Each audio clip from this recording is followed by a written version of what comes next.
Yeah, so if you're a leadership team thinking about rolling out AI to your business, first off, I would just educate yourself as much as you can on the different tools, and you can do that through watching videos or asking your friends or whatever. We can certainly help you with that, and that's part of why I've done this executive AI briefing, is so I can come in and talk to you about the different tools. You can ask me questions about pros and cons of each of them, and we can help figure out a plan together. But again, you can do that a lot of different ways, and I'm sure a lot of the leadership teams are naturally curious and they want to investigate all these different tools.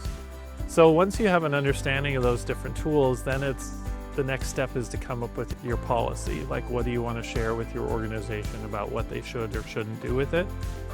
And then from there, once you have a policy, that's a great time to jump into our flight plan, and we'll help you roll out AI or Microsoft Copilot in stages, like through a pilot project. So we can get you started, get a few promoters using it, getting them comfortable with it, measuring how well they're using it, and then we can roll it out from there.